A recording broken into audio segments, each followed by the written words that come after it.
श्री स्वामी समर्थ.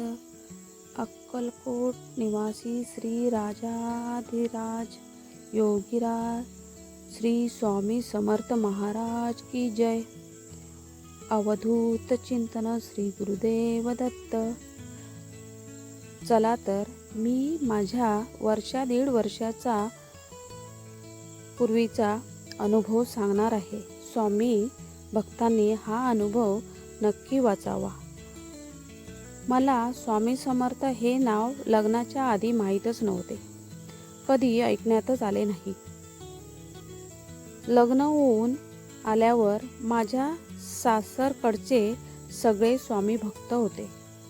खास करून माझे सासरे स्वामींची सेवा खूप मनापासून करायचे आणि अजूनही करतात. त्यांचं पाहून माझ्या मनात पण स्वामींबद्दल भक्ती निर्माण झाली. कालांतराने माझी ही स्वामींवर विश्वास बसत गेला. असंच मी स्वामींचं व्रत करायचे ठरवले. 11 गुरुवारचे व्रत मी व्यवस्थित पार केले. मी पार केले म्हणता येणार अशी स्वामींनी माझ्याकडून पाडून घेतले. या 11 गुरुवार मध्ये मला बरेच छोटे मोठे अनुभव आले. स्वामींनी समर्थांनी महाराजांनी दिले. सगळ्यांच्या शेवटचा 11वा गुरुवार हा माझ्या आयुष्यातील एक माझा स्वामींवरचा विश्वास दृढ केलेला म्हणता येईल. ते माझ्या पाठीशी आहे. हा ठरणारा हा गुरुवार सकाळपासून दरवेळेस सारखा माझा उद्यापनाच्या दिवशी पण उपवास होता. साधारण शेवटच्या दिवशी 11 मुलांना तरी जेवण घालावे आणि उद्यापन करावे असा या व्रतचे वैशिष्ट्य पण मी केले. तेव्हा कोविड-19चा काळ चालू होता. त्यामुळे घरचे लहान मुलांना बाहेर जेवायला जाऊ देत नव्हते. आता काय करायचे म्हणून मी आणि माझ्या घरच्यांनी मला म्हणले, आपण जेवण करण्याच्या ऐवजी स्वामी समर्थांच्या मध्ये प्रसाद म्हणून बेसन लाडू करून द्या आणि तेथील लोकांना प्रसाद वाटून द्या. मग मी पण म्हणाले, चालेल, कारण मुलं तरी जेवायला येणार नव्हती आणि माझा उद्यापन पूर्ण करायचे होते आणि मी राहते तिथे नरसिंह सरस्वती स्वामींचा मठ आहे. तिथे आम्ही गेलो. मी माझे पण आरती संपूर्ण केली होती. त्यामुळे बरीच लोक कमी झाले होते. स्वामींचा प्रसाद दाखवून मी तिथे जमलेल्या लोकांना प्रसाद दिला. तरी पण प्रसाद शिल्लक होता. 11 लाडूच्या ऐवजी मी 15 लाडू घेऊन गेले होते.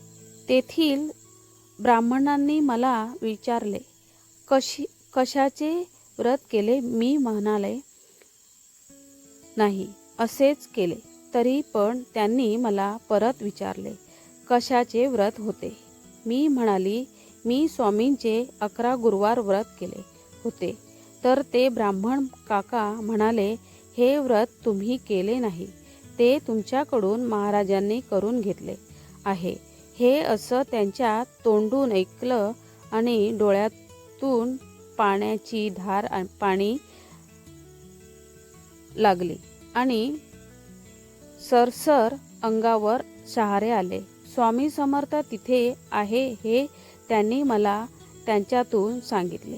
अजून पण प्रसाद शिल्लक होता. एक लाडू मनात विचार बाहेर आला, कुणाला तरी देऊ, पण कोणी नाही घेतला प्रसाद. तर प्रसादाचा अपमान होईल म्हणून विचार करत होते. बऱ्याच वेळे विचार करत होते, तरी पण मठात कोणीच आले नाही. बाहेर प्रसाद द्यायलाच जाणार तेवढ्यात मठात एक वयोवृद्ध आजी येताना मला दिसल्या. मी त्यांच्या जसजशी जवळ जात होते तसतसे माझ्या डोळ्यातून अश्रू आणि अंगावर काटे येत होते. आजीने स्वामींचं दर्शन घेतलं. मी त्या आजींना प्रसाद देऊन त्यांच्या पाया पडले. त्या आजी त्यावर म्हणाल्या, बाळा, हा प्रसाद मी केव्हाच खाऊन, मला तर आज गुरुवार आहे, उपवास आहे. मी म्हणाली, उपवास सोडताना खावा. आजी माझ्याकडे पाहून हसल्या आणि निघून गेल्या. मी त्यांच्या मागे गेले आणि त्या मटमोऱ्या निघून गेल्या. दुसऱ्या वेळेस गुरुवारी परत मठात गेले आणि आजी मला आजपर्यंत दिसल्या नाही. स्वामींनी शेवटी येऊन माझ्या प्रसाद आणि उद्यापन सफलता करून गेले. कसा वाटला अनुभव नक्की सांगा. श्री स्वामी समर्थ. जय जय स्वामी समर्थ. व्हिडिओ आवडला तर लाईक, शेअर, सबस्क्राईब करा. धन्यवाद.